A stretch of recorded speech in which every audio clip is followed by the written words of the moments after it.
It is Thursday night. Unless, of course, you're listening to this or watching it in the future, in which case, how's my receding hairline? Is it kind of maintaining homeostasis, or is it still on its way back? And also, is my beard filling in any better? Please let me know in the comments. Thursday night, we are going to do some Legends look back. And every now and then on the dark cesspool of the internet that is twitter.com, you stumble across something that blows your mind. And you're like, this right here is why I waste so much time on Twitter, is because every now and then there's something that blows your mind and makes your day, so much so that you're still talking about it weeks later. I think I stumbled across this particular video that we're about to air here on the show and discuss a couple of weeks ago. And it's one of those things where I have not been able to stop thinking about it since. It has totally changed the way that I think about how I shelf and particularly unshelf my hardback books. So we're going to play this little video that was from a Twitter account that I follow. It's very niche, making fun of like seminarians and church people for like pastors, called Lloyd Legalist. Anyway, I think it's from his TikTok. It's one of these things that it ends up in your Twitter feed and you watch it and you see it and then you talk about it. Anyway, we're going to talk about it right now. Look at this particular video. And does this totally change the way that you think about how you get your hardbacks off the shelf? Freddie, I've been dying to show this thing to you, man. Rick, can you play the video? There's a right way and a wrong way to take a book off the shelf. The question is, can people hear it? Very common error. Here's what people... Do you have bars? Towards them. This tears the top edge of the spine. We see this often on antiquarian books. Here's an example of a book that has had the top of the spine torn right off from inappropriately taking it off the shelf. Here's the correct way, however, to take a book off the shelf. Reach past the top Trinity of the College. I couldn't do it. Leather-bound books. And remove it as so. Again, the correct way, not grabbing the top of the spine, but reaching past the book, sliding it out on the shelf, and then you can grab it by the sides. And that is the correct way to take a book off a shelf.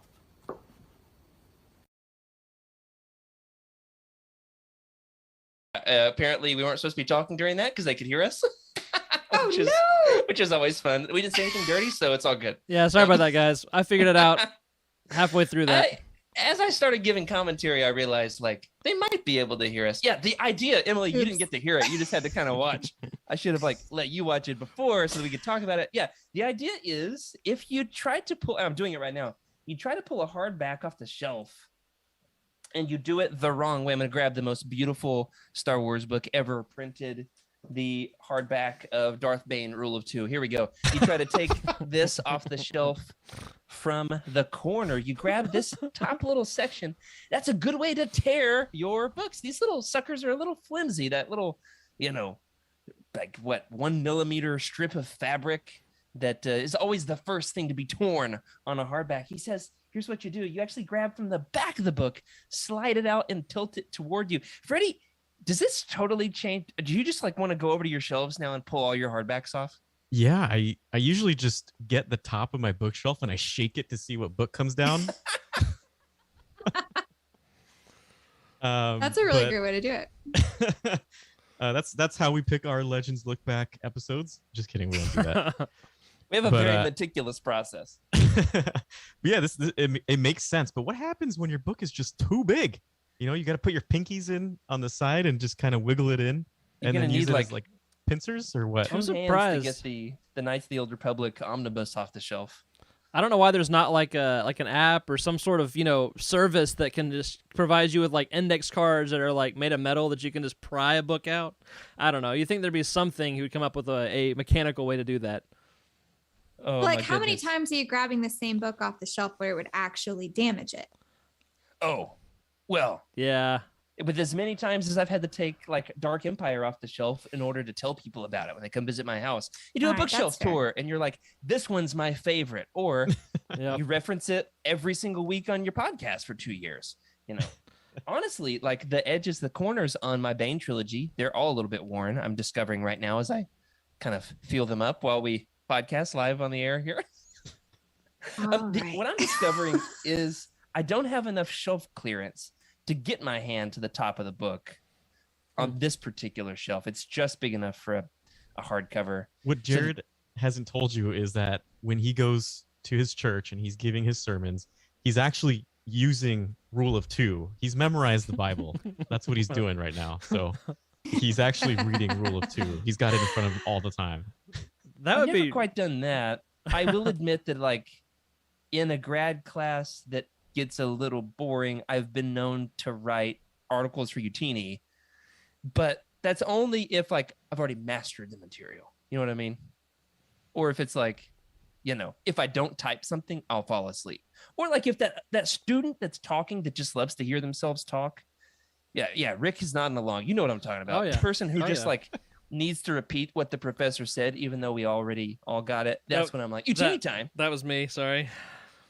I don't remember you being that way, Rick. Oh, I'm always the guy 10 years. who has so many questions and is like, but wait, professor, you didn't give us homework. You know, I was that kind of guy just because I would rather know and have time than him to be like, where's your homework? You know? And so like, I was that guy who, I wasn't trying to be like a teacher's pet, but just like all about over communicating and all that. So yeah, I was definitely the obnoxious kid.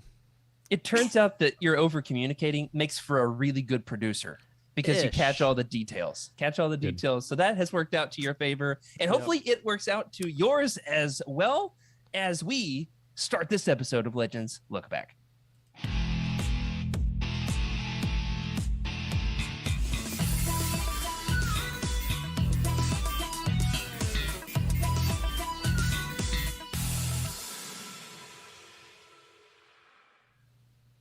Hello, everybody, and welcome to Legends Look Back. Proudly part of the Utini Podcast Network. It's a Star Wars books podcast for people whose neckties are wider than a city street, where we celebrate our rich EU history as well as dive into lesser-known Star Wars classics. I'm your host, Jared Mays, and I'm joined tonight, back from the back to tank, by Freddie C.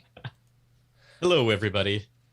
How are you guys? I have to say, you know, the announcement that we had yesterday, last week, Emily, I am so thrilled to hear that, and choosing us as the platform to tell the world is fantastic. So, you know, I'm back from the back to tank, and the whole time I just kept thinking, man, I cannot wait to get back to the show. So here we are.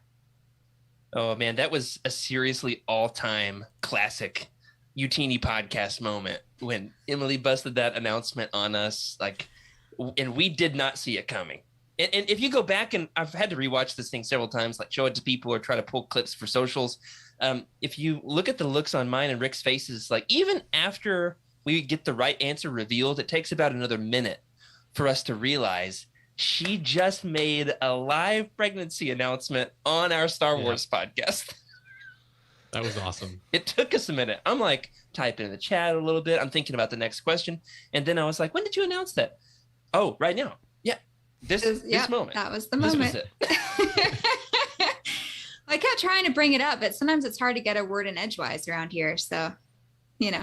I have noticed that we each get the episodes are going longer, one, and I'm having to talk less since we've added a fourth person to the show. So that's good news for just about everybody, including myself. We are also welcomed tonight by Emily Daybeck. Emily and her little one, who you said was kicking before the show. You could feel them. It's exciting. Yes. So I'm 16 weeks now, which is in the second of 3/3. There's the first trimester, second trimester, third trimester. So I'm in like the honeymoon phase where I'm no longer throwing up everything. And I can also start to feel baby kick, which is kind of fun because that way, you know, they're alive. Because it's kind of a big question when they're this small. You don't know how well they're doing. So, yeah. And it's just kind of funny because I haven't felt this in a long time. My daughter was born a few years ago. And so it's, you know, just kind of weird now. Now that's happening again, I'm like, that was not anything that should be explained.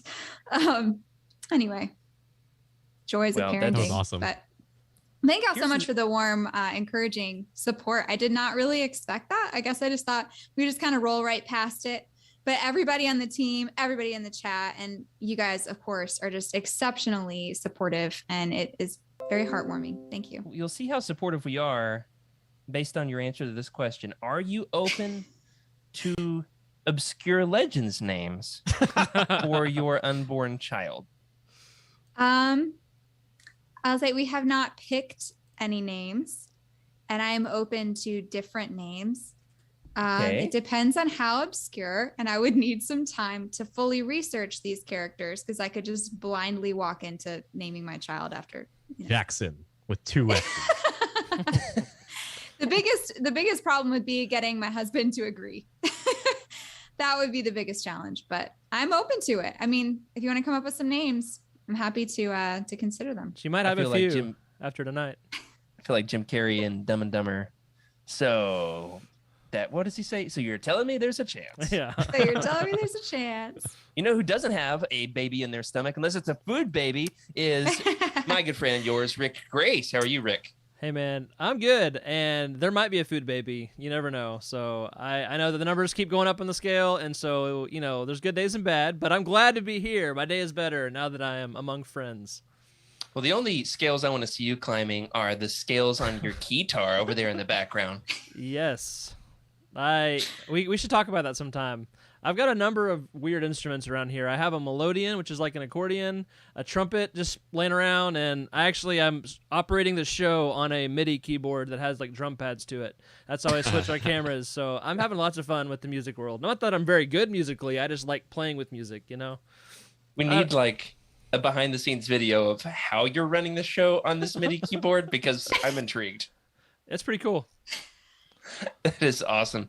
It is awesome. Well, tonight we've got a fun show in store for you. I can't wait to get into it. The basic idea is, hey, we did the Ladies of Legends last year. Just a couple weeks ago, we did a crossover event with the Cosmic Force and the Living Force about the women of Star Wars. We on Legends Lookback particularly talked about the women behind the scenes of Legends that helped the expanded universe come into existence on the behind the scenes side. But, we didn't want to leave the guys stranded out there on an island. So tonight we are talking about the machoist of macho men in Star Wars. We'll be poking a little bit of fun, but also celebrating what is to love about these characters. A bit of an introduction for those who might not know that some of these particular characters. And at the end, we'll have a battle royale. We'll see who could win in a fight, and we'll talk about it. But first, Thraken's Thrift Store. Anybody have anything fun to show off tonight? Any new recent acquisitions in your collection? Freddie, you got something? I do. So I don't remember when I ordered this. Jared, I know you ordered it as well, and it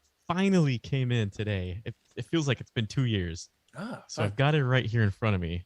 Can you see what that says right there? No way. You ready? Boom. There it is. He's got if you're an audio listener, the limited run edition of Republic Commando for the Nintendo Switch. For the Nintendo Switch, exactly. Now, Yeah. did you get like the deluxe kit with all the gear and goodies? No, I didn't need that. I just needed the game, especially the game on Switch. So pretty excited to have this because I think is this the first time that it exists for Switch? I'm not sure. I think it came out a few months ago for Switch, and Limited Run just took their time getting it to you. Yeah, that's right. I've never played it, so I'm excited about that. I do, however, now have a Boss Funko Pop that says it glows in the dark. I always forget to check, and I should probably take it out of the box if I want to see that, but like, he's looking good in the box. Anyway, but also just recently ordered the Boss Black series. Say that 5 times fast. So I did check on my order status this week, Freddie, and it said, we'll let you know when it's shipped. Nice. Which I took as like, good enough. Good enough. I've got something that, it's big, so I'm going to have to grab it. Anybody else have anything in the meantime? Sure, I got something. Which actually mine is for you, Jared. Fun. It's actually like Christmas. It's not for you. That's all right. I misspoke. Don't expect anything from me. Well, Freddie got me something one time and then decided to keep it because he liked it so much. That's fair. This is inspired by you, but it's nothing new. It's just been on my shelf for so long that it feels new. And that is this beauty right here. Oh, man. And gorgeous. Yeah, and since you talked about that being your favorite story, I was like, it's been on my shelf for so long. I've heard so many great things, so I started cracking it open. I also have it on Kindle, but man, the colors just pop on page so much better. Of course, the colors are kind of weird, but tell our audio listeners what it is. So yeah, that's the this is the paperback of the Dark Empire. I think it's all of the volumes. Yeah, it's the collection. So the complete story arc and all that. And nice. yeah, it's a beautiful cover. I've never seen that cover. It's got dark. I'd never seen it either. It's Dark Luke. Yeah. In front of this the vacuum massive cleaner. World Devastator. yeah, the World Devastator. Yeah. So it looks that's like what it does, Emily. Oh, the World Devastator. It vacuums. It vacuums up worlds? all the planet's resources, and then the Empire can turn it into lasers. Sounds so, like, about right. Can turn the resources into lasers. Correct. Right. If it sucks up an X-wing, it just like trash compactors that X-wing into lasers, and then blows up the planet with those resources. Isn't that right, Freddie? It's about right. Yeah, it basically just scoops up anything, everything under it, people, whatever, and it uses those raw materials to like create whatever the factory is, whether it's ships or anything really. Thanks for the spoiler alert, guys. How that works.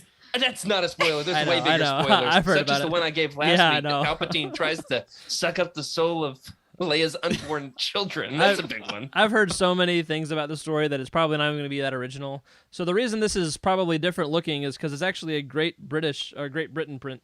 Oh, nice. It's a great British edition. I'm sorry, it's been a long day. It's the price of it's got it's in pounds, and so nice. And it was published printed in Great Britain. So yeah. Boy, what I like about that, Rick, first of all, I love seeing people holding Dark Empire. Just makes me happy. Second of all, I like that it's like mustard yellow, which was the color of my 7th grade football uniforms. Nice. We were the Fightin' Chicks, the Chickasha Fightin' Chicks, because that's a mascot. You could see us coming a mile away in those yellow uniforms. Fightin' Chicks. That's right. The cool thing was, like, we wore them at school on Friday, before the games. And if you spilled your lunch on there, didn't matter. It was already mustard yellow. Nice. Well, let me know what you think, Rick. I'm excited to hear your review. Yeah, man, absolutely.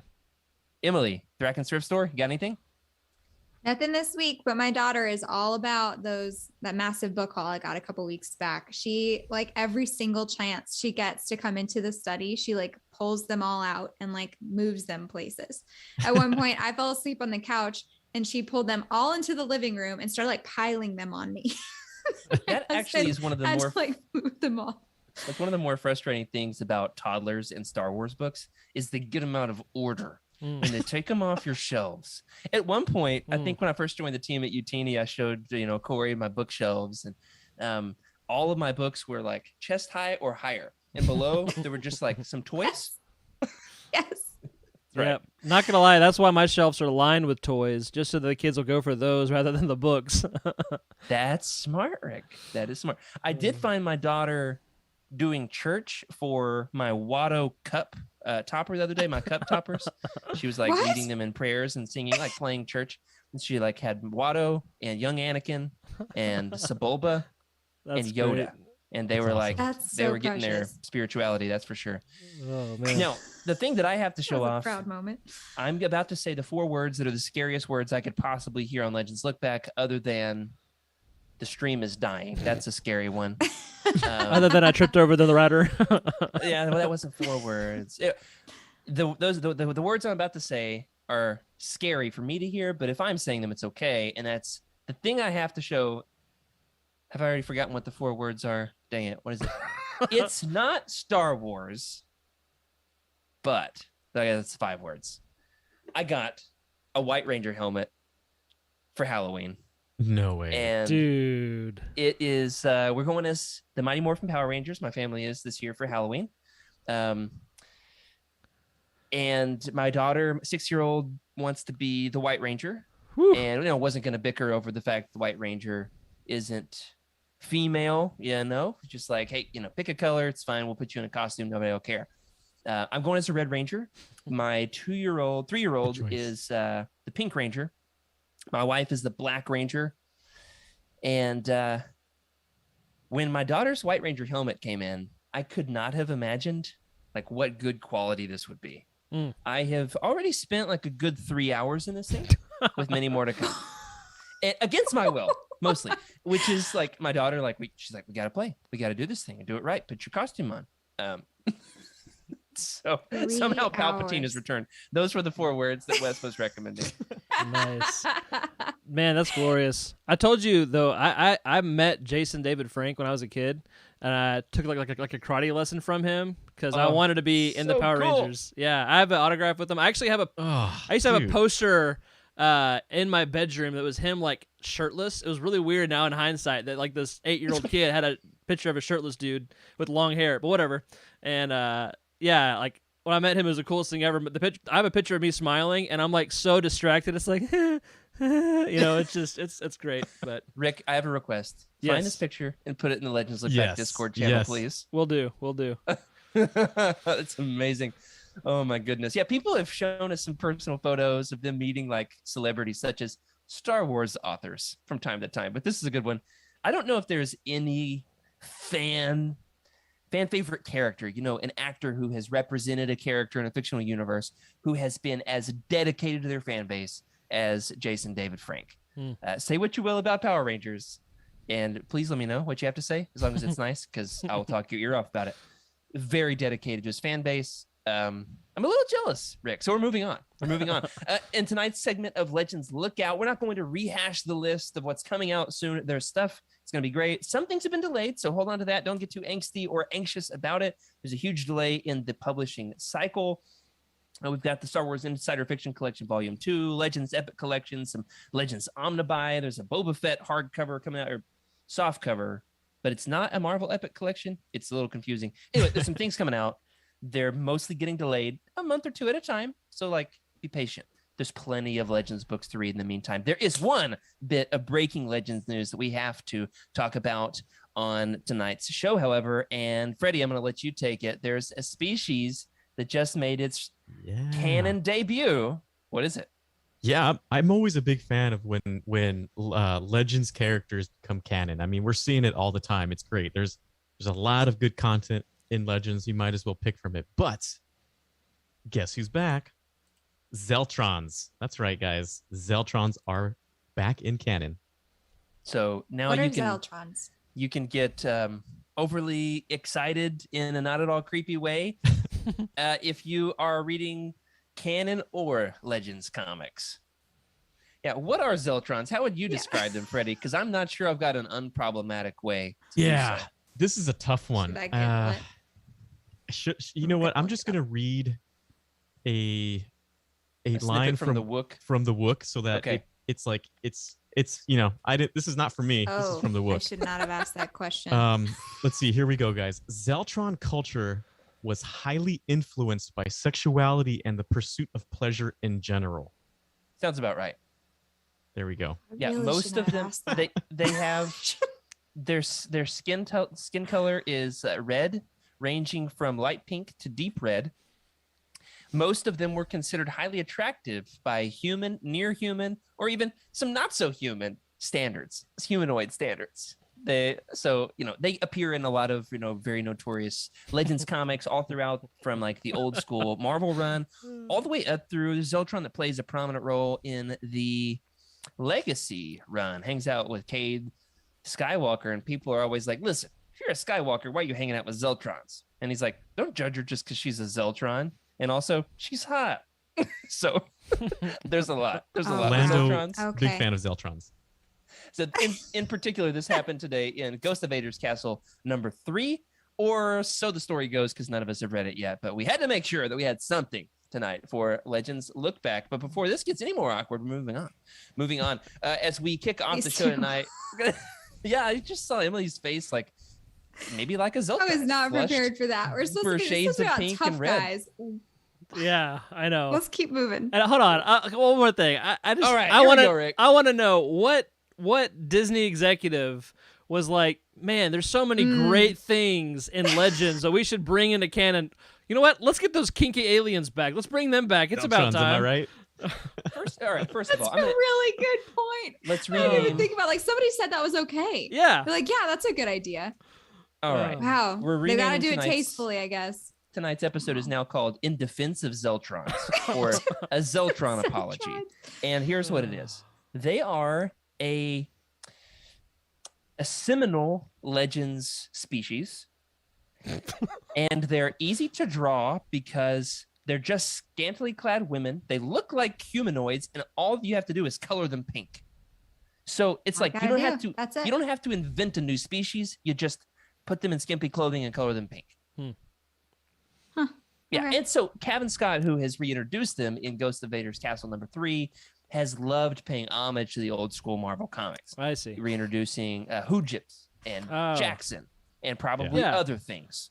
And so that's true. This is good homage back to the old school Marvel series. I see. I feel better. And canon has now the potential to recharacterize them. Just because you use the appearance doesn't mean you have to go with like the shtick, right? Yeah, that's true. I stand by it. You know what else I stand by? This merch ad. We got some cool stuff that you can buy. And I've got a birthday coming up. Rebecca's grandmother just sent me $25. And so once that check cashes, I might be getting a new hoodie. We'll see. Let's find out. Let's see what we got, Rick. You know what's better than the merch ad? Is this really cool ad about the shows we have on UTV?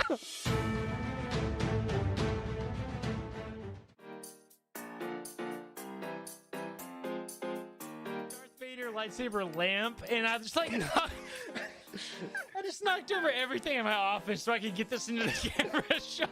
I knocked one of the posters off the wall with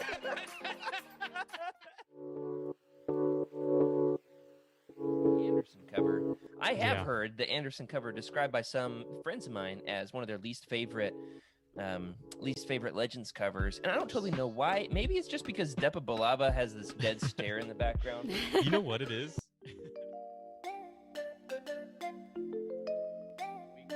Emma, what is your art of the week this week?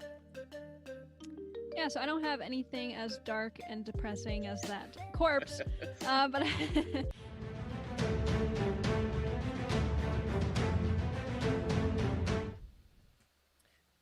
Doing the wrong ad, notwithstanding, not Rick's fault, it's mine. We change them from time to time. However, there's still some cool merch you can buy. Tonight I'm drinking out of my Legends Lookback, a Utini mug that's like, kind of teal colors. Thought it was Legends Lookback this whole time. Apparently I've never really looked at it. Just been drinking the stuff inside. Got a lot of great stuff over there. Always more to come. But tonight's episode, to be honest, is inspired in many ways by the crossover event we did earlier this summer. We did Shadows of the Empire, starring none other than, the guy who drives a knockoff Millennium Falcon called the Outrider, which he would be offended by that description, by the way, but who could his ego could probably bench press a Star Destroyer. Don't you think, Freddie? Man, I'd go as far as to say he could probably bench press a whole planet with his ego. Absolutely, right. And so I realized, honestly, there's a type here. This happens a lot in Legends, where you've got this character whose vibrato just leaps off the page, and you as the reader are like, on the one hand, fascinated, and on the other hand, annoyed. But you know that the author has a story arc, like they're wanting to do something with this, and that vibrato is often a ruse, right? They're hiding something. There's more under the surface than that. And so one of the things I wanted to do in one of these days in Legends Look Back is I wanted for us to compare some of these very similar characters to see what they have in common, to see just how often this trope reappears in Legends, and to introduce maybe some people to some of these characters if they've never read them. There's a couple in particular I'm very excited to share tonight.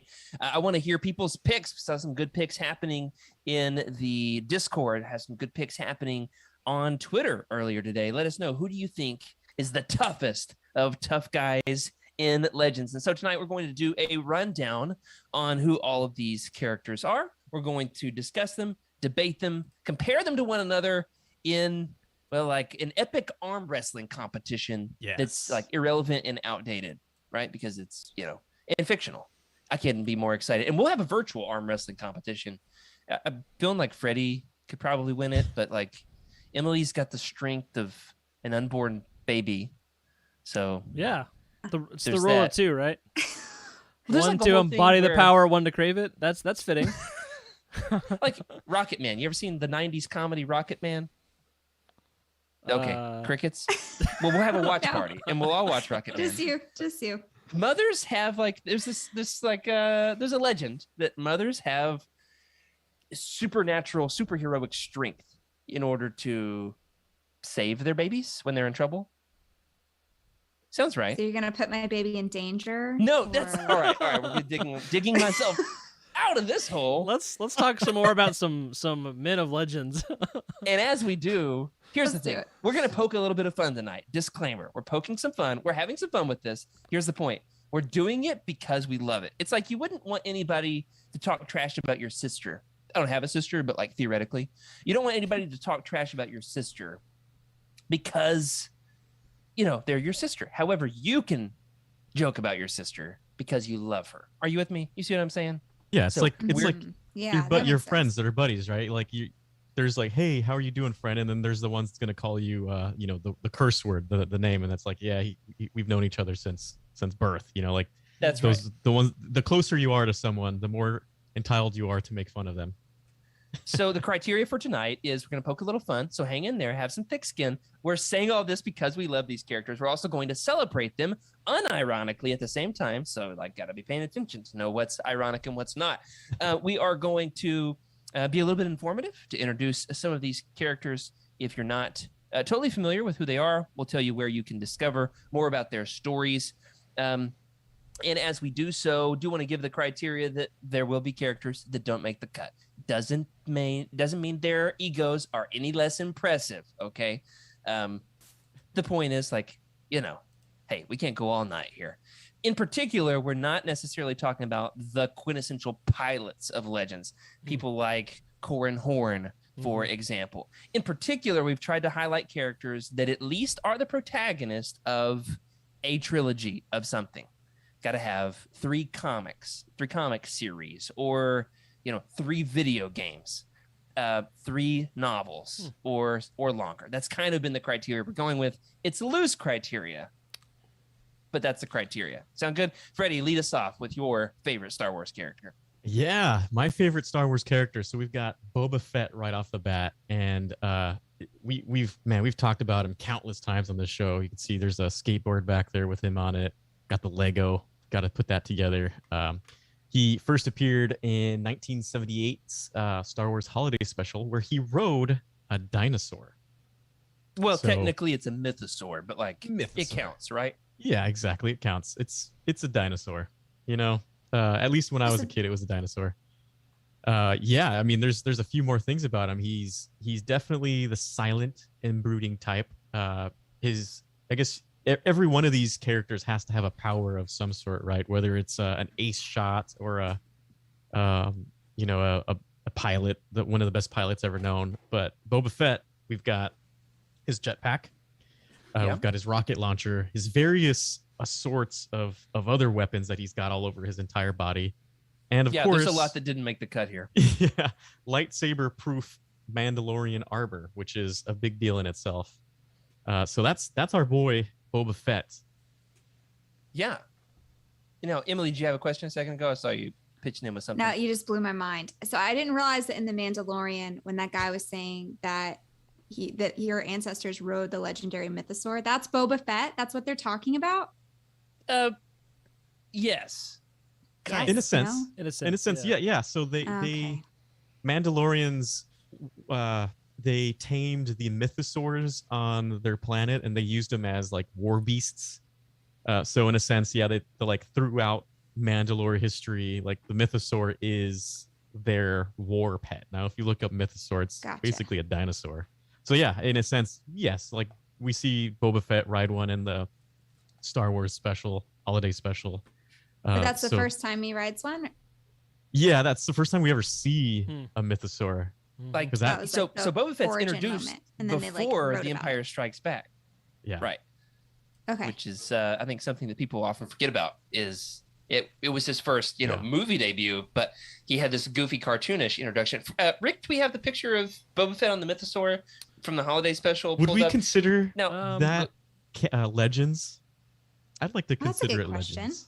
Well, it depends on your definition of legends. Is if your definition of legends is there it is. So the faithful Wookiee. There's now this. Okay, we don't actually have the dinosaur like very visible in this, but there is this new golden book that's coming out soon that is an adaptation of this particular animated short that's in the holiday special. So the issue here is this dinosaur, this goofy, wonky, like brontosaurus that he's riding in the holiday special, is that actually the same mythosaur that they like talk about in The Mandalorian, do you think? I don't know. I don't think so. I think it's, it's just one of those things that was the holiday special was just silly in itself, right? I can't remember if I've seen any mythosaur drawings, but I couldn't imagine that it was as wonky and goofy as they say. Your family rode the mythosaur. Yeah, yeah, they were really friendly and pink. Yeah. Well, there's a good question here, which is, how is the Mandalorian rewriting this kind of history? And they can make the mythosaur to be as awesome as they want. They can do whatever they want. It's kind of open-ended at this point, but there is a wealth of Mandalorian history in Legends, and in particular, we've got some guides about it on youtini.com if you're wanting to get into those obscure bits of detail. We've got a guide that is specifically what you should read if you like the show The Mandalorian, and then a similar but slightly different guide, what to read if you like Mandalorians in general. There's two different guides. I wrote them both. They don't say the same thing. They don't say the same thing. I put a lot of work into these things during grad class last year, right? A couple years ago, maybe. And so there's a lot to dive into. So Boba Fett would be like an obvious choice. Rick, you got something? I've got a question about this. So I think I was working on a TikTok. That's a good startup for a story, right? And I was looking through the Han Solo trilogy, and I just flipped over to like pretty much the middle of the book. It's like chapter 8 of the Hutt Gambit, and right off the bat, it talks about this guy in Mandalorian armor who's a bounty hunter whose name is Jaster Muriel. Oh no, this is a huge rabbit hole. So I'm curious about that. Can you tell me something? Can you give me the brief information? How does this overlap with Boba Fett? This is one of the biggest retcons in Legends history. You want to take a stab at it, Freddie? Yeah. So, well, there's several retcons, right? We've got Jaster Muriel, but then we've got, I believe, is it Jodo Cast? Jodo Cast. Yeah, that's who I'm thinking of. Yeah. So Jaster Muriel was actually in the comic books, I believe, and he was Jaster Muriel. He was the man. I'm getting all my Mandalorians mixed up right now. He's in Jango Fett Open Seasons. Yeah, it was in Open Seasons. You're gonna have to take this one. I'm going through memory lane. Was he the first? Was he Jango Fett's friend or mentor? I'm having a hard time. Sounds about right. Yeah. So we had to read Jango Fett Open Seasons if we want more on that. Yeah, what I'm thinking of was the other Mandalorian whose name starts with the letter J. Yeah, right. You're thinking of Jodo Cast. I am. There's a whole retcon on that. This is so interesting, Jared. You can elaborate. I'll give a little bit of history on who Jodo Cast is. So Jodo Cast is like I think he was working with the Alliance or something, and he ended up taking Boba Fett's armor and basically painting it exactly the same and passing himself off as Boba Fett. Now, this is where it kind of gets a little interesting because there's a whole situation where Boba Fett sets up like a trap on, I think it's like Nal Hutta or something like that, to try to capture who this fake Boba Fett is. But there's like some behind the scenes too. Jared, you have any info on that? The behind the scenes that I remember, and we'll have to do a bigger Boba Fett deep dive when we read the Boba Fett Blood Ties omnibus that's coming out later this year, is that basically when it came time to do the new Jedi Order, they revealed that there was this huge twist that Boba Fett was actually leading the Mandalorians against the Yuuzhan Vong in Boba Fett, A Practical Man, the novella that came out. Boba Fett hadn't been in the EU for a few years, and then they were like, look, Boba Fett's a hero now, and it kind of moved back into the spotlight there. And so basically they retconned that everything up until that point had been an imposter, an impersonator, pretending to be Boba Fett. Not so unlike what we got in The Mandalorian, but Jodocast was way cooler. At one point, he kidnaps the Solo children. It's a whole thing. And then there's a showdown between Boba Fett and Jodocast, which is cool. Yeah. Wow. It's almost like the timeline didn't work out and they're like, well, okay, now we got to figure out who this is going to be. And so they just inserted some random character as a Boba Fett clone, imposter. It was like, what the heck? Now I guess we you can do that. we did an episode, Freddie. It's the one where we did it in the middle of the day in the summertime when my air conditioning was broken. You could just see my pits getting sweatier and sweatier as the episode went on. You remember that one? What episode number was that? I don't remember. I remember that happening. I can't remember when that was though. We did a Boba Fett Legends special, and so a lot of this information is there. I have since flushed it from my brain, apparently, as all good things do. And we got a comment from Skooma Joe over here that says, Emily, I promise there's good stuff in Legends, LOL. The Boba Fett Jodocast traitor imposter arc is one of the coolest twists in Legends. I think it's awesome. I mean, that's why I wanted to learn more about Legends, because there are no rules. It's like the Wild West. Like anything can happen. Anyone can be anyone. Like people can die and then come back to life, and they can turn out to be an imposter the entire time. Like, what? There's imposters all over the place, and there's twists. I'm not going to spoil it for Rick because we've been spoiling every story since. So there are rules in Legends. They're just making them up as they go. There's a difference. I like it. It's fun. I like it when rules get kind of bent. So now we got a couple more things we've added here. Trivia on Boba Fett before we move on. I will say on the point of machismo, us talking about the tough guys of Legends. What makes Boba Fett tough? He kind of lets his armor do the talking, especially the original Boba Fett, like old school Legends Boba Fett. Boba Fett's doing a lot more talking these days than like the Bounty Hunters comics and the Mandalorian. Originally, he was letting his stance do the talking more so than the dialogue. We've got this idea here that Freddie, did you add this extra trivia here? You couldn't help yourself, could you? I couldn't help myself. I saw Boba Fett and I was like, all right, let's do some behind the scenes. What you got? Yeah, so it's funny that you say this whole thing about Boba Fett and his armor doing the talking, because when I'm forgetting his name, Jeremy. Jeremy just passed away. Yeah, he just passed away. Was putting on, I'm so close. Bullock. Yeah, Jeremy Bullock. Renner's a Marvel guy. Oh, yes. When he put on his Boba Fett armor, first of all, it fit like a glove. Like it was almost made for him without it really being made for him.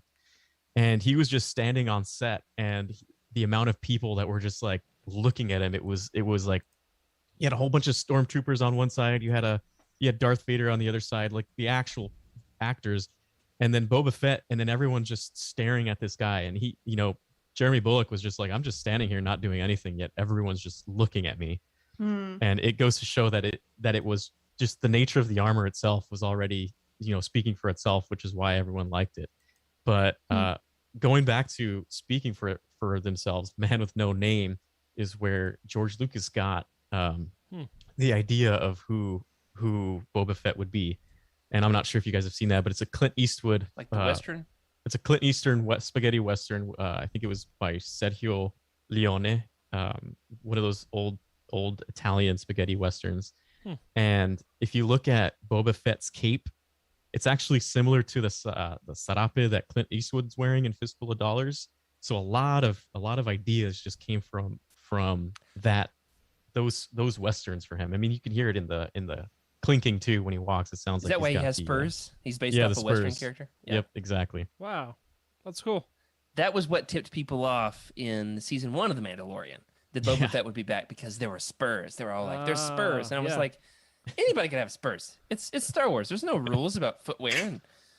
But they were right. Yeah, it was spurs. It was the whole thing. You were right, Freddie. The character who inspired it all is next up on the list. Emily, would you like to take this next one for us? Dash Rendar. You gotta say it with a Boston accent sometimes. Oh yeah, like I must said in the chat. Dash Rendar. It's a terrible accent, but I hope you'll forgive me. He is the scoundrel captain of the Outrider. He was created for the Shadows of the Empire storytelling multimedia initiative as a fill-in for Han Solo. I totally get that. We actually read a short story about him in the Star Wars Insider Fiction Collection, Volume 1. Yeah. He had one. I think he was like really hungover most of the time, wasn't he? And then Sounds about right. yeah. So I got a bit of a glimpse. This is the one I have had a little exposure to. Do y'all want to fill me in on some of the details? Absolutely. Why don't you take a stab at it, Freddie? Yeah, I'm having trouble with some back end stuff on my on my end here.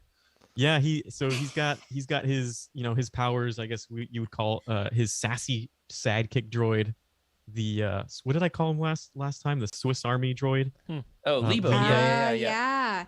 Lebo. Okay. Yeah, and of course he was the protagonist of that movie or of that movie. Look at me getting into the video game is like a movie to me. It's become a movie in your brain, Freddie. Yeah, look at that. Look at that Hildebrand image of him just looking It's so so good. machismo. And in terms of if you had to fight ego to ego with him and Han Solo, honestly, it'd probably end up in some kind of nuclear explosion. Well, that happens in a book. I've been reading this book a lot. Shadow Games.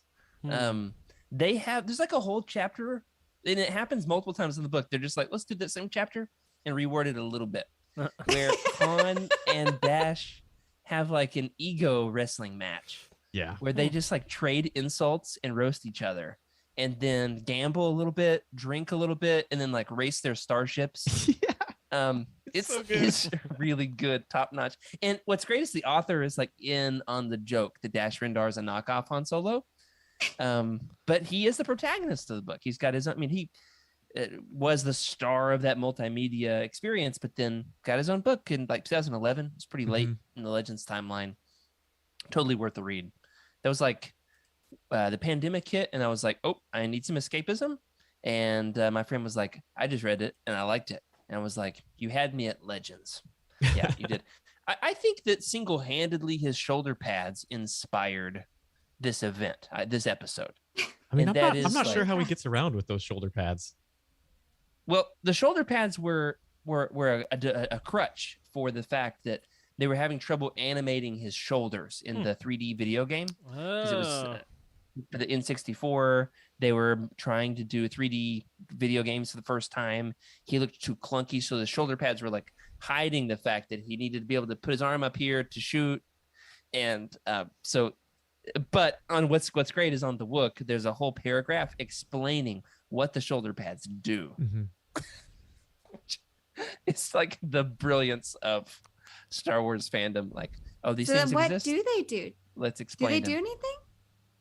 Yes, Emily. They provide extra protection from blaster bolts on your from shoulders. His deltoids. Yeah, that's right. They're so big that they just absorb blaster bolts. Oh. Yeah. Okay. I think I don't know if I've seen too many people cosplay as Dash Rendar, but I'm definitely gonna give it a shot. Oh my goodness. What else have we not said about him in terms of like his kit, his gear? One of the things we're going to compare as we go along here is like what do they bring to the table? What could they do to beat you in a fight? Here's what he's got, right? You know, he's got his awesome ship, so he could fly away from you quickly, but not as quickly as the Millennium Falcon and the Outrider. He's motivated by his angst over the death of his brother at the hands of Prince Shizor, so got some serious male angst there. He has some pretty hefty gear, such as a flamethrower, a pulse phase blaster that shoots purple balls like IG-88's. It's exactly the same thing. You just pick up. It's basically you find IG-88's blaster when you need it in the game. Man, those purple balls caused me a lot of stress this summer.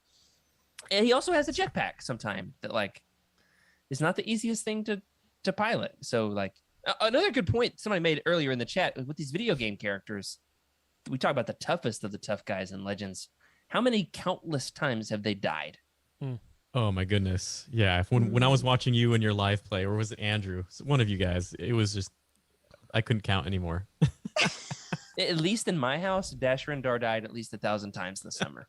So we'll speaking of that, Jared, did you ever get around to actually beating Shadows of the Empire? No. I am still on the same level that I was on. Now, I haven't played in a couple months, but I played it for like another good 2 months after the event because like I don't quit things. Yeah, I have an obsessive personality. That's more than me, so no disrespect. I'm still on the like canyon planet of Gaul, which is a very long, very massive planet. Midway through the game, But then the final boss in that level is Boba Fett. And like, if I can make it to him, which is like 1 out of every 20 times that I play the level, it doesn't take long for Boba Fett to wreck me, believe it or not. You know, in terms of who would win in a fight, at least for me, Boba Fett beats Dash Rendar every time. Yeah, thanks for rubbing that one in, Rick. Sorry about that. You get the honors now of talking about our next character. All right, that's fitting. So next up we have Kyle Katarn. Good dude. So he is a rebel soldier turned Jedi. And he was the protagonist of the Dark Forces series of video games. Quite a lot of accomplishments to his name. He was one of the dudes who helped steal the Death Star plans. The guy is pretty much just your good old go-to Legends Chuck Norris. So yeah, that's the joke. You almost just want to leave it there, right? So some of his powers or abilities, I guess, and there's some slight spoilers coming, is he's got a girlfriend, Jan Ors, who does most of the heavy lifting. And then there's some force sensitivity that comes up, including some traditionally known dark side abilities like Force Grip and Force Lightning. They just look good in a video game. They yeah, just do. I mean, I get it. Let's see. Oh, and in the New Jedi Order's Best Swordsman, he earned the title of Blade Master.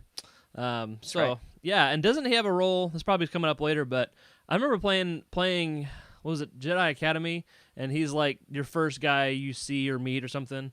Right, that's like an extension of the Dark Forces series, right? Gotcha. Now, my question is, do you think who do you think has handled the most weapons, Kyle Katarn or Boba Fett? Because there's a plethora. This is crazy, isn't it, Freddie? Why don't you tell us about the weapons? There's so many different type of weapons that he's used. Like if you look at everybody's like Wikipedia, right? There's a list of associated weapons, but Kyle Katarn, oh my goodness, I'm not even sure where to start. And it's because he's from like shooter video games. Exactly.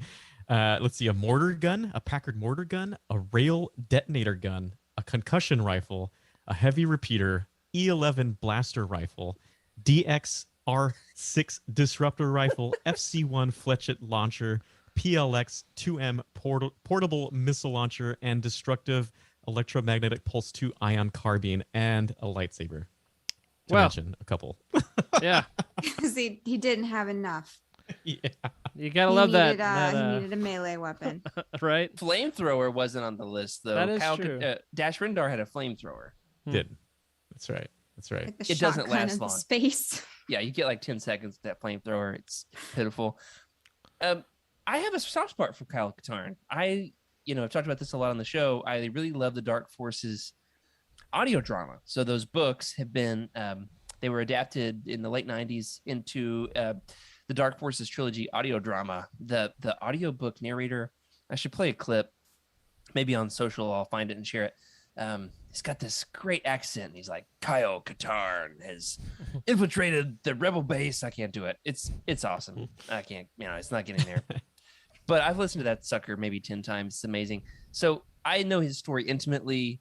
I've heard that the actual like physical book isn't as good as the audio drama. I've never actually sat down to read them. Rick, you just got them though, right? I have them, yeah. And my favorite line ever is "Got them, but haven't read them." Yeah, right. So, yeah, still in that category. But I'm curious, what else besides that trilogy does he appear in? Man, he's in a lot of material. I feel like. Well, he's in the Go ahead, Freddie. Well, there's obviously the New Jedi Order, which I feel like he was in it quite frequently. He does become a pretty prominent member of the Jedi Council. Yeah. In the majority of post Return of the Jedi Legends. Yeah, and he actually has a lot of back and forth, Kyle Katarn, with like the dark side of the Force. He's just so intense. I feel like it's hard for him to really decide if he wants to be the Jedi or if he wants to stay by himself, right? Like isolate himself. He's just so intense. But he's in Fate of the Jedi, Legacy of the Force, I believe. He's in Legacy of the Force, right? I think so. All of that kind of melds together for me. I know the major plot beats. Yeah. But we'll do a big reread one of these days. Corey notoriously loves the Legacy series, so we'll do that with him when we get around to it. After he gets like a cushy desk job. Just kidding. He'll always be busy. the basic idea is like, Luke is the Grand Master, but sometimes he's busy. So you need some other hard-hitting Jedi Masters to, manage the temple. And sometimes that's Kyle Katarn. Mm-hmm. And so he does become a quite prominent member, but he kind of comes from left field. He's like a video game character who backdoors his way into the Jedi Council. Yeah. That's as cool. opposed to being a prominent book character. Yeah. Like Kip Duron, for example. Mm-hmm. So Kip Duron didn't make the list, though. So Kyle Katarn wins out in that regard. So, like, what's his MO? Like, it says rebel soldier turned Jedi, and then he has all these weapons. On paper, he's kind of looking like a knockoff Luke a little bit. Like, what does he do? Is he like the guy that they send in, like, when everything else has failed? Or is he like the guy, like, what does he do? So interesting. Emily, you said it right on the nose. He seems like Luke, right? Because I want to say some of the background is that they were trying to put Luke into this video game, but they would just paint themselves in a corner, so they just created another character. Okay, so a more flexible one that can use all the weapons. I'm gonna have to fact check but it's you funny on that you Freddie. saw that. I don't know. I like that. That sounds right, but I don't know if it's right. I mean, that would be a much more fun player to like play in the video games. You're less bound by like morals and like light side and dark side. I mean, there's all options. You don't have to choose lightsaber or guns. You can just have both, or like light side and dark side. Just use both.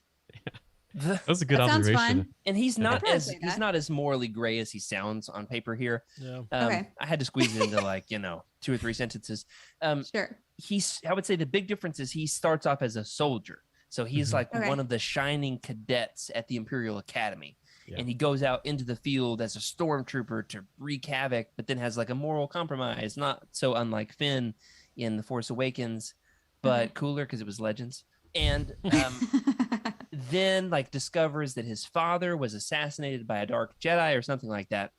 And so then he has to face off with this dark Jedi who has a grudge against his father. His father was like secretly a rebel.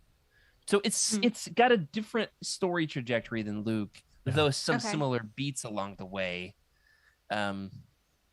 Definitely like less whiny and more muscular. Totally. He's got one shoulder pad though, whereas Dash Rendar has 2. No, you gotta go with 2, man. I mean, if you're gonna do shoulder pads, you gotta have a matching set. At least Kyle had a dad present. Just saying. Wow. Yeah. So there is like a whole dark side thing. He falls to the dark side at one point. His story intertwines with the Darth Bane trilogy a little bit, actually. Really? It predates Bane, if I am correct. Yeah, surely. Going to the Valley of, like the place on Rusan where all the Sith spirits are trapped. And so it introduces that idea that then the Bane trilogy expands.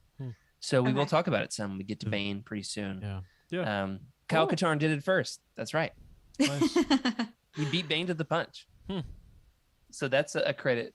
Now, one of the things we've talked about is like with Legends characters, with Star Wars characters in general, there's this fine line between a name needing to be really exotic versus being, kind of run of the mill. You've got names like Luke, good old fashioned New Testament name, right? One syllable. You've got other names like Jeruis Sabaoth. Rate Kyle Katarn 1 to 10 on like a Star Wars naming convention scale. Freddie. Well, okay, my scale is going to be a little high because first of all, his last name Katarn. I'm not sure if you know what a Katarn is, but a Katarn is a giant like dragon lizard on Kashyyyk. I did not. Yeah, no, so that's new. And there's a whole thing. I know this because of Star Wars Galaxies, but there's a whole thing with with Katarn armor, which is like I want to say it was maybe a branch or something like that in the clone army or something. I can't remember. So his name is pretty intense, Katarn. But Kyle. Hello, Kyle. It's like every time I try to write the name Kylo Ren, my phone autocorrects it to Kyle Ren or Kyle Ron, which is also something that happens. Yeah. Yeah. So I'd give him a solid 9 on the naming scale. Because of the history of Katarn. Yeah, exactly. Emily, what's your scale? What's your rating? I was gonna say something, I lost track. Kyle Katarn. I don't know. I didn't know the history. The dragon definitely levels up his name a bit in my book, but Kyle, it's like, when was his book? Like, when was he introduced? Like, what decade? Because it sounds a lot like a 90s name to It's me. 90s, yeah. Yep. It's 90s. Okay, then for the sake of that, I'm gonna give it an 8. Rick, you had a judgment on Kyle Katarn? So yeah, like you said, guys, Kyle, it's pretty vanilla 90s kid name, but you know, it is kind of a safe name if that would be one you'd want to consider. Good old Kyle or Kyla, you know, something. Okay, anyway. Everyone can pronounce it. So that's right. That's a win. That's right. And I'm pretty sure, so I've been playing, I forget the actual, like the full title of the game, but the Star Wars Pod Racer game. It's been, you know, released on Switch. And Star Wars Galaxies, cool. Keep going. Yeah. And I'm pretty sure it's that game, but one of the Star Wars games has like a name generator, and I'm pretty sure Kyle Katarn was one of the random names that it just generated.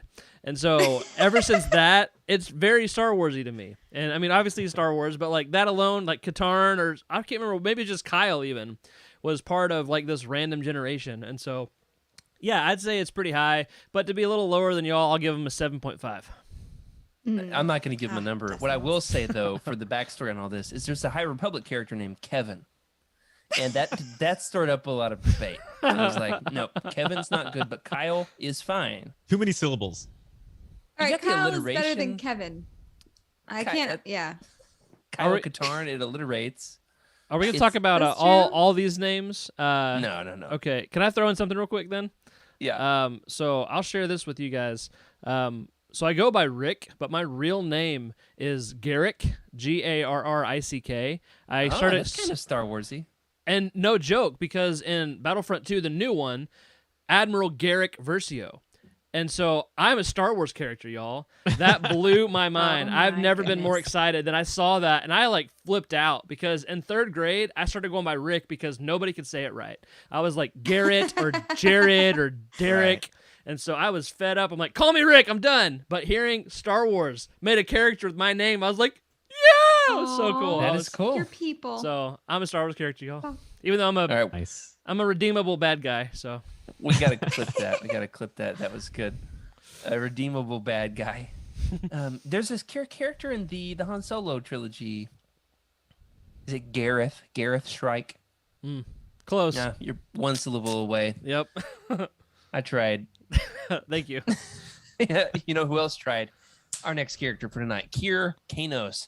Kir Kanos, absolutely one of my favorite Legends characters. He's basically the Punisher of Star Wars. I read the Crimson Empire trilogy. I think it was earlier this year when there was that big Marvel sale.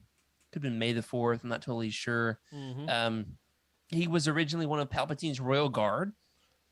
The story in Crimson Empire is set shortly after Return of the Jedi. He defected after Palpatine's death and went on a bloody rampage to eliminate pretenders who attempted to claim the Emperor's throne.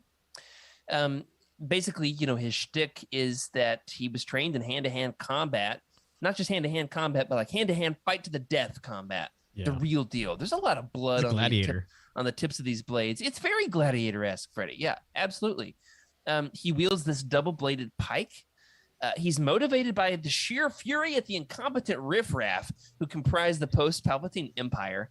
It is quite possibly the most violent Star Wars story ever written.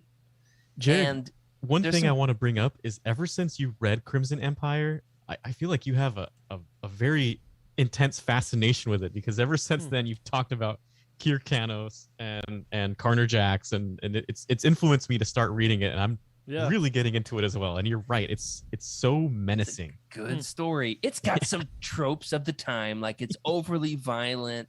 The romance is a little bit like too quick, and he's too like idolized for being manly, which is what we're kind of joking at in this episode, because he's violent and stern and cold. But you learn that he has some good motives, even though he's defending Palpatine's honor, basically. But he cares about honor more than about Palpatine. And then eventually is kind of like persuaded along the way to re-examine his motives and what he's all about. We read a lot of books for Legends Lookback. We read a lot of Legends for this show, and I'm still reading some Legends outside of in my spare time, just because I'm trying to get through it all. it's very rare, Freddie, that we come across a book that stuns me, that like floors me with how much I love it. Yeah. And that was what this was. It surprised me. Came out of left field. Like Really? it was one of those things where like I could not put it down. Yeah.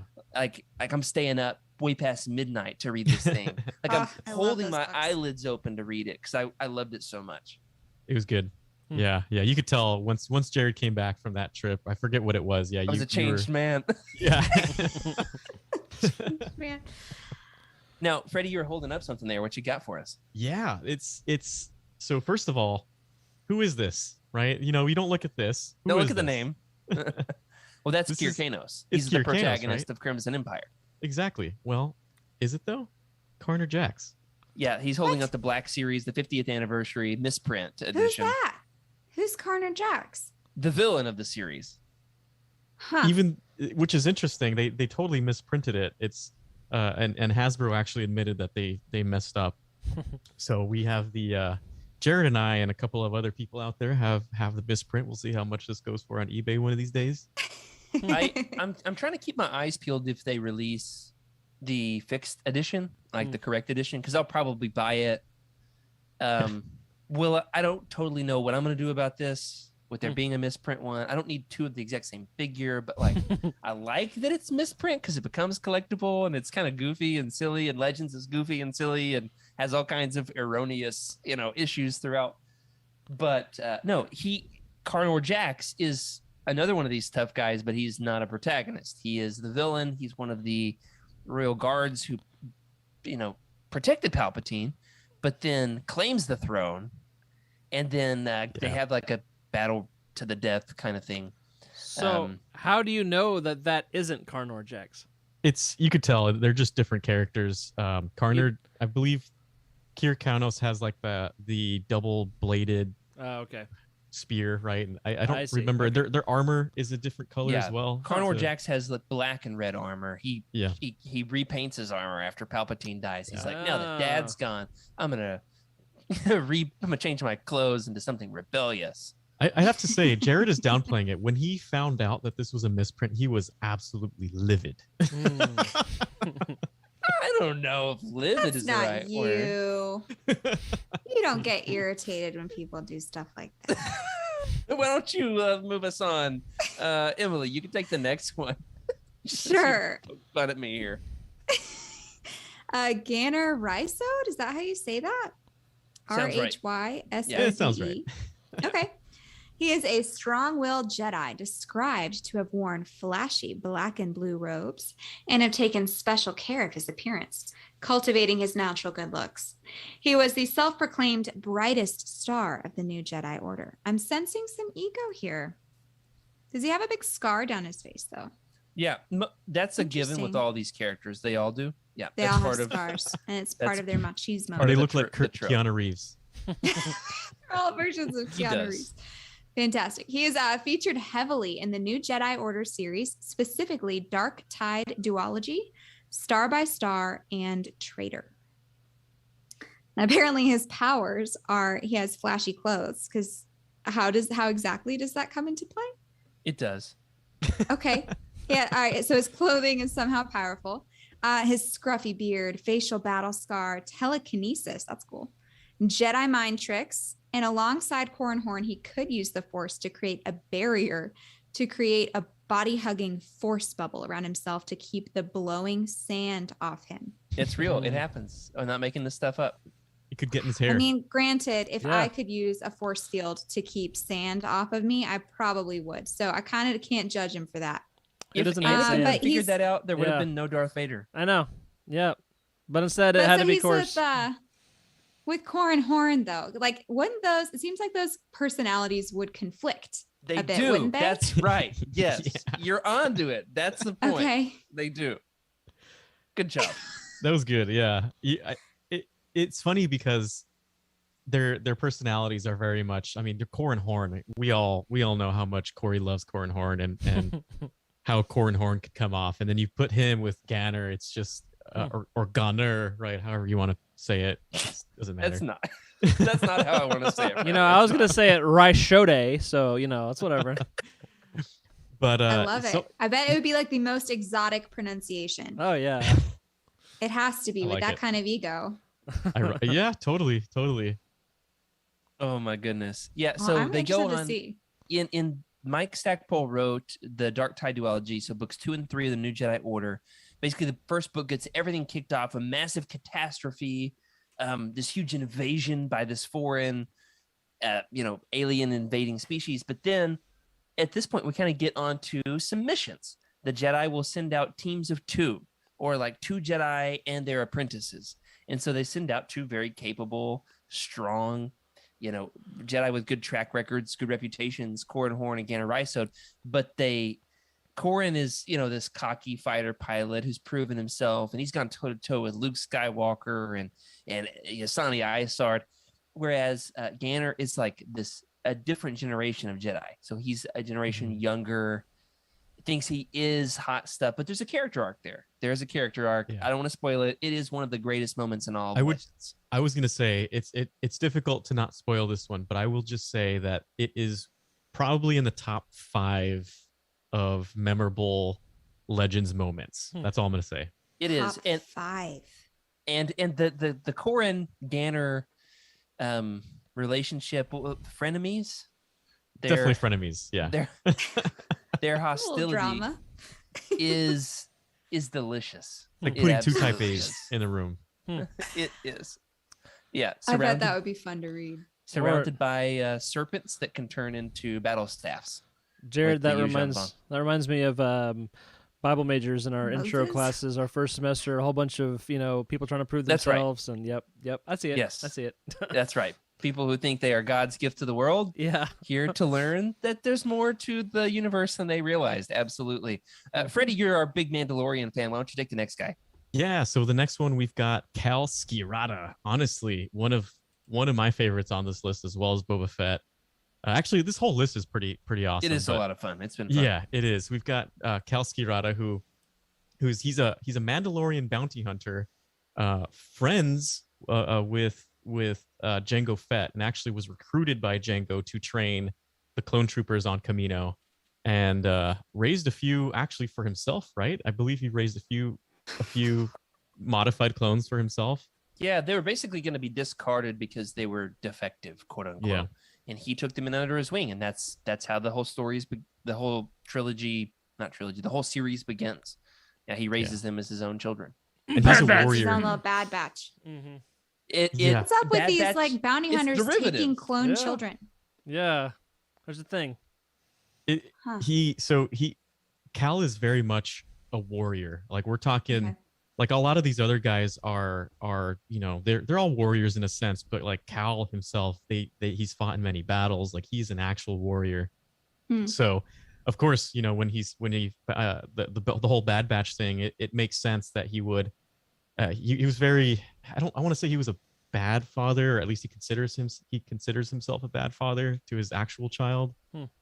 So these clones were very much like his kids, and it's interesting to see how they take that into Bad Batch, right? And they have this whole thing with like super commando clones. So he actually, Cal came from the Republic Commando books. And we're talking about powers for a lot of the others. Well, his powers is he's got 2 squadrons of clone commandos on call at all times. So that's a pretty big deal. That's right. Okay. In Star Wars world, how big is this squadron? Do Oh we know no, off this the top is of a your head? rabbit hole. Sorry, we can answer this at a different time. I That's don't a know the cav answer term off the too. My top of husband's head. military, and like I know how many people are in our squadrons, but I don't know what. We'll talk about it later. Yeah. Was it I'll 6? The Oh, like 6. Delta Squad and Omega Squad are 4, aren't they? That's right. They are 4. But like I Rogue believe they are 4. Squadron is 12. Yeah. Right. Rogue And So, Squadron like is Emily- 12. handfuls of people. I'll say this much. Trevor did a deep dive on this on the Star Wars archives. I don't know what episode it was, Oh. but he did a deep dive on it for sure. Okay. I have to find heard the it episode. and immediately forgot it. And I feel That's like cool. A squadron in army terms is like thousands of people or like hundreds of people at least. I mean, you could say like, that, That's very right? different. One Yeah. clone commando is probably like 100 guys. I would- Okay. I feel like the vernacular is wrong. It's probably more equivalent to like a platoon. But they just Squadron sounds more Star Warsy, I guess. Oh yeah, for sure. It's like a way cooler term. Yeah. Okay. Right. Rogue Squadron is 12. Delta Squadron and Omega Squad, they're 4. Gotcha. And like throughout the series, Scarada basically just recruits more people under his cause. So he's like a mother hen, like a bird that spreads its wings and just keeps getting more and more babies under him. It's really endearing, honestly. He definitely wants to be a good father, but he was always out fighting that he just couldn't do it. And so, you know, when it comes to battle, like he was very good at taking care of these clone commandos. And on top of that, his tactical gear, I'm pretty sure his Mandalorian armor was gold, right? That's what the books say. I mean, like, he's not in the comics. He's depicted in some official art, but not much. But it's described as gold in the books. So he's a knight in shining armor, is what I'm getting from this guy. I'm sensing mad respect from Jared and Freddie. But he's gruff. He's abrasive. Okay. But he's fatherly to his children. Gotcha. It's an interesting case study in masculinity, those books, for sure. Yeah. It is. I remember asking this question to Meg when we did the roundtable was, can a female author have toxic masculinity? So that came up. That came up in the conversation. I don't remember the answer, but that was a question I asked. That's right. He's got some more kit. A Verpine Shattergun is his thing. Basically, I just imagine him having a shotgun on his hip, just blasting, battle droids. Sometimes he borrows a lightsaber to get the job done. And we mentioned this an episode or two ago. He also has a hermaphroditic flying 6-legged stinky dog named Murd, who is the real MVP of that series. And I'm not making it up. It's true. It's real. And it's amazing. Next up, we've got Star Killer. Rick, take it away. All right, give me 1 second. So, Star Killer. I've actually heard of this one. Thank you. Nah, That's I'm a win. I've heard of the others, many of the others at least. So, Star Killer was Darth Vader's secret apprentice. Let's see if I can get a picture up of him. Here we go. Yeah, secret apprentice tasked with eliminating the remaining Jedi who survived Order 66. And he kind of pulled a Star Destroyer out of the sky using the Force, so that happened. In BD. Yeah, and he became, I guess, introduced in the Force Unleashed video games. So another character that started in a video game and then was novelized, and really just novelizations, I think, of the video game, unless I'm wrong. Powers include he wields his lightsabers in a backhanded grip, which is pretty cool. He uses Force Lightning. And in case you missed it, he pulled a Star Destroyer out of the sky. So overpowered. Seriously. Delivery was so good on that, Rick. Thank you. 10 out of 10. 10 out of 10 for sure. Star Killer is not going to need to pull a Star Destroyer down on your head tonight. He would be so happy with your delivery on that particular line. Is his first name Luke? Now, his name is a debate. Okay. Yeah. It's contested. His name is contested. Do you guys ever heard the controversy on this? I don't think so. I just was referencing, as wasn't Skywalker originally a Star Killer? Right? Yes. Okay, and so that's part of the lore. Gotcha. I don't know. What else you got? So, right, this was a name that was original to George Lucas. Star Killer was a name that he wanted for one of his protagonists. If you read the Star Wars, like one of the original drafts on Star Wars for a long time, the protagonist was named Anakin Starkiller. Eventually, Starkiller sounded too violent. They kept shelving it, kept benching it. But it's something George kept wanting to use. Skywalker eventually came in instead. You end up having Star Destroyers as ships. I mean, this is what to pay homage to that. In 2008, the game came out. It's like, oh, it's way far behind us. We don't need it anymore. So Star Killer came out. Played by the character Sam Witwer, who, now that I've spent so much time like listening to interviews with Sam Witwer, watching him on screen at conventions and things, it is odd to see him in the video game because it looks exactly like him. Yeah, they it's did him, nothing it's his to voice. change his appearance. Yep. And that's Just Sam Witwer. Honestly, I didn't even notice that until we prepared for this, because I knew the voice actor, I knew what he looked like and everything, and I knew the character from the game, and I was like, oh man, That's the same guy. It is the same guy. Wait a second. Do I spy a shoulder pad? Oh, he does. I didn't even notice that. I'm so excited. Is this a shoulder pad episode? I think it might be. That is a very large shoulder pad. That might be bigger. It might be the biggest one yet. He's not holding his lightsabers the right way in this picture either. Yeah, he's not. No, he's not. Now, here's the thing. This is actually from The Force Unleashed 2, I believe. I could be wrong. I could be wrong. Somebody said in the chat, isn't his name Galen Merrick? And the answer is kind of. Not really. And yes, it's never said in the first game. Or the #1 New York Times best-selling novel. One of the only Star Wars books. There's fewer than 10 that have ever been #1 bestsellers. This is one of them. 2008, the #1 New York Times bestseller, The Force Unleashed novelization by Sean Williams. He was never named that. Star Killer is indisputably a cooler name than Galen Merrick. Sam Witwer notoriously hates the name Galen Merrick. He does. It was never run by him. It was never approved by him, even though it's his likeness. And the issue is the character in The Force Unleashed 2 actually Star Killer? That's the one who's named Galen Merrick in book 2. It became in the sequel. And there's a lot of debate. It gets a little spoilery. I don't want to say a whole lot about it. Is it actually Star Killer? Sam Witwer, the actor who portrays him, prefers using the name Star Killer, which was original to the first game, instead of Galen Merrick. He looks like a Star Killer. We're gonna add that this. dude looks seriously unhinged. We're gonna add this to the list of how do you want to start an argument? Yeah. Hey, I will say Merrick rhymes with Garrick, so I'm a fan. Oh. Excellent. Yeah, definitely one of the cool. He really represents like this late 2000s tough guy. So we talked about the 90s tough guys with people like Kyle Katarn and Dash Rendar. The buzz cut and the angsty. This was a time in which we wanted all of our movies to be dark and gritty. You remember that? We were like, you know what I want in a superhero movie? I don't want the bat nipples anymore. I don't want the campy Batman. I want a dark and gritty Batman. 2008 is when we got The Dark Knight, for example, the darkest and grittiest of superhero movies. And so the idea is he is representative of that time period in which we needed our men to be angsty. Chad Michael Murray on One Tree Hill, he's just pure moodiness all the time. It's that era. There's a few others, however, that didn't quite make the cut, that we at least want to give a quick shout out to. Freddie, lead off our honorable mentions here for us. Yeah, so we didn't have time to cover everybody, but we do want to talk about them. We've got Booster Tarek, who is the father of Mirax Tarek. He's a smuggler, scoundrel, captain of the errant venture. Was a prosthetic. He has a what is it? A prosthetic? I misspelled it. Yeah, prosthetic cybernetic eye. I was like, he's prosthetic. That's so cool.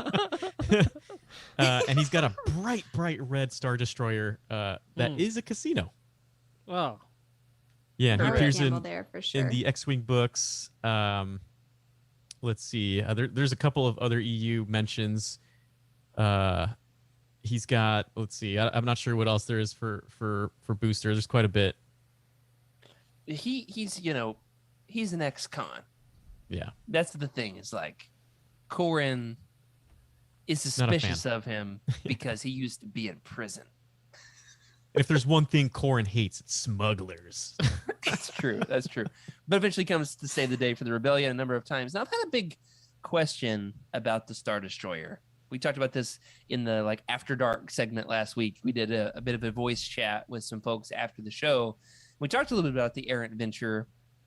Here's my big question. All right, in space, theoretically, you can't hear sound. In Star Wars, you can. Spaceships make cool sounds in space in Star Wars, even though in real life they don't. Light in space is coming from stars. However, space, pretty dark place. Would you be able to see the bright red Star Destroyer in space? Why go through all the effort of painting it bright red? Would anybody even see that it's painted red? I mean, if you had lights surrounding this thing, like the casino that it is, it would reflect the frequency of the red back to whoever is seeing it only as fast as light can travel. Yeah. So it's that's something I spent my week thinking about. I had plenty of other things to do, but that's what I was thinking about instead. The practicality of the red spaceship versus the giant planet vacuum that we talked about earlier.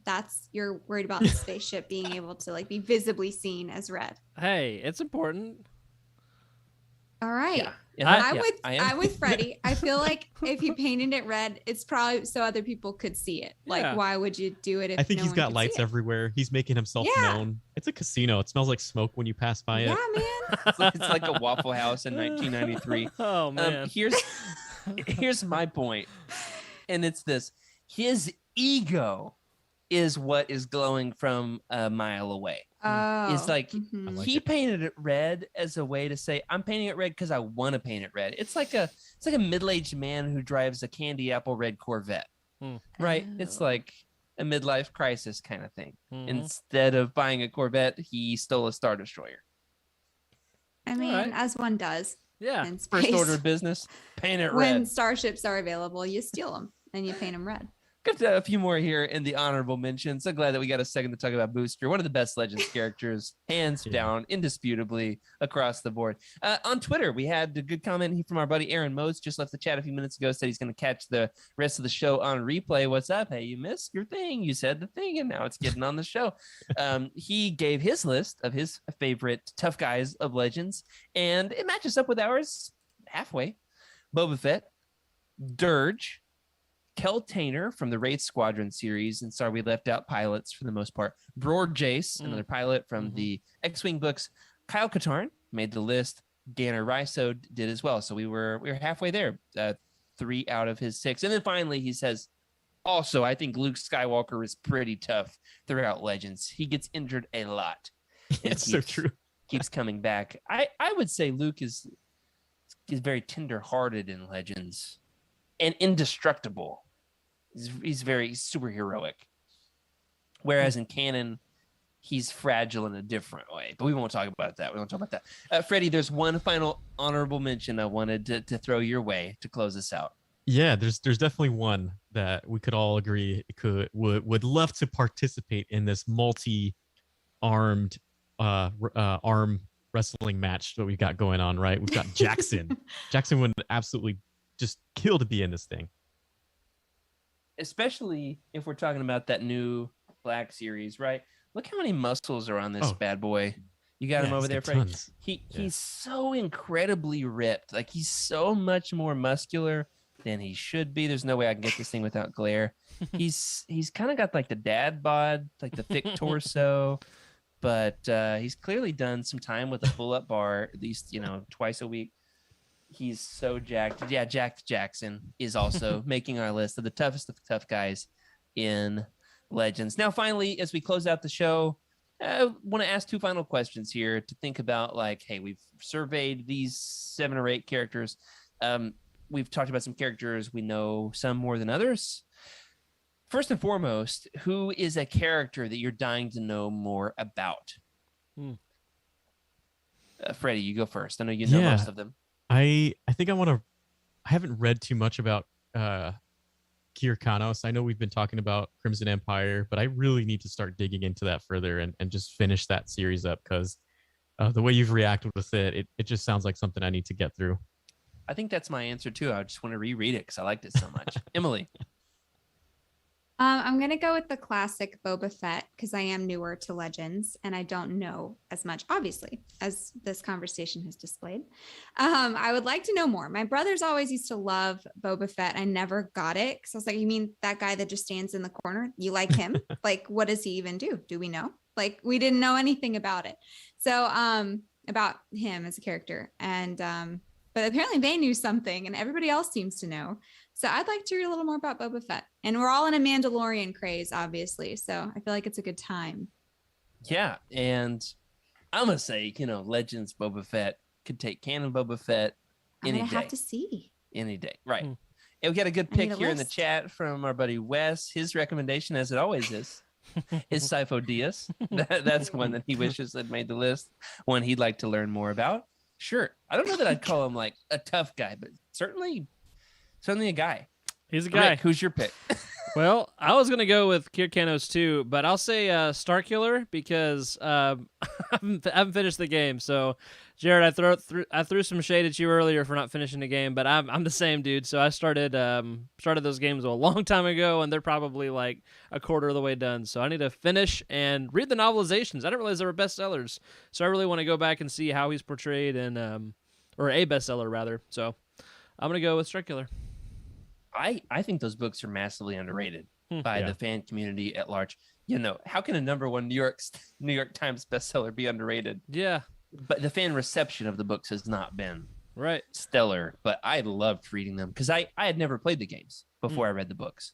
I had seen the buzz about them, but I prioritize books in case you don't know. Really like them. All right. And then finally, who would win in a battle royale? Who would win in a fight between all of these bad boys we've talked about tonight? Based off the information that you've got, we talked about their powers. We talked about, what they bring to the table, some of their bigger wins. We didn't especially talk about their losses because we want to spoil things. Some of them die, some of them don't. Who would win in a fight? Let's go reverse order. Freddie, you're last. Reverse order. Okay, Rick, you're first. Oh, so me, I'm first. Yeah. Big smile. I was like, ha.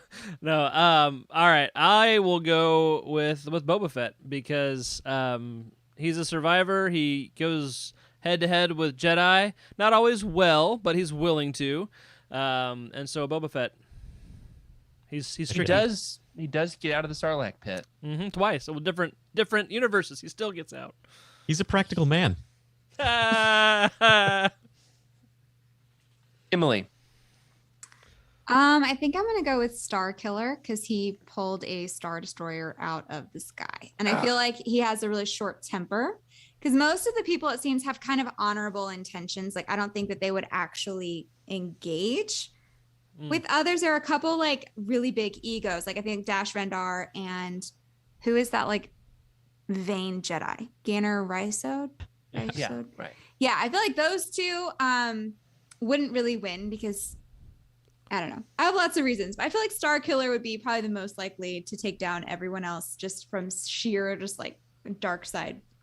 No, and the legend there, Sam Witwer actually did a playthrough of the Force Unleashed games with David Collins, who was sound designer and the voice of Proxy, and then Hayden Blackman, the game developer, the lead, the director on the game, joined for some of those conversations as well. A few years ago, they did like a 3-part playthrough of the games, and they talked about all the behind the scenes details. I'll try to find the links for that and post it in the Discord.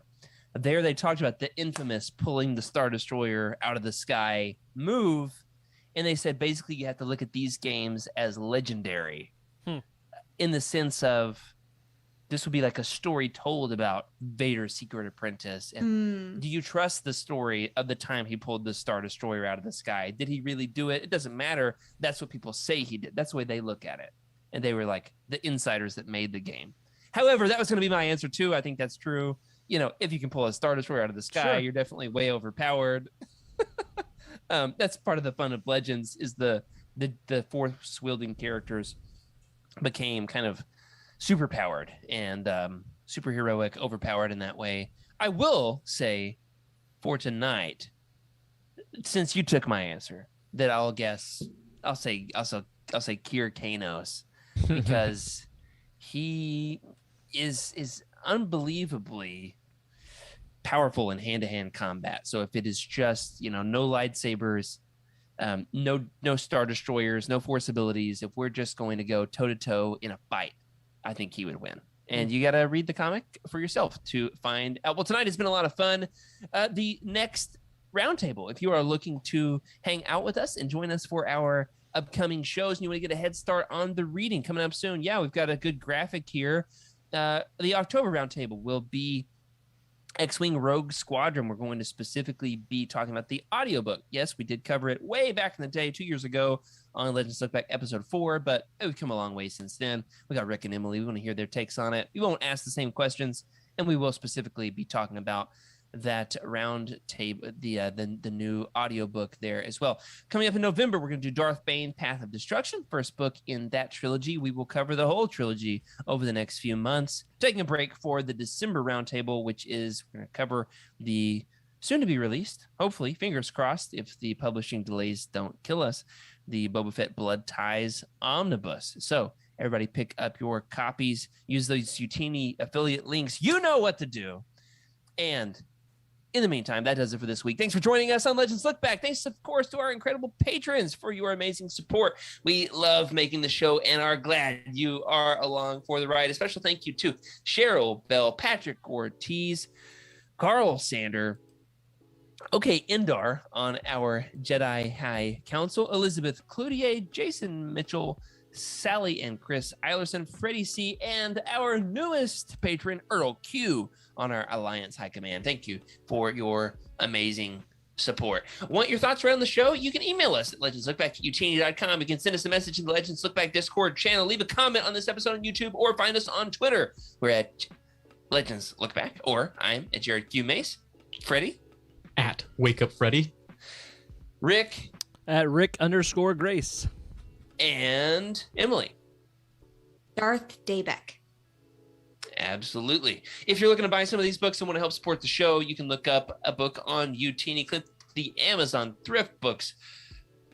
Book something else is a way to buy them from independent bookstores. There's a lot of different links these days. Lots of ways to send us a few cents to help us keep the lights on. Also, if you've read the book, after you've done the thing, you bought the book, you read the book, you want to say some stuff about the book, you can leave us a review right there on the book profile and let us know what you think. Remember, everybody, keep the Utini fan code and be a force for positivity in the fandom. May the force be with you.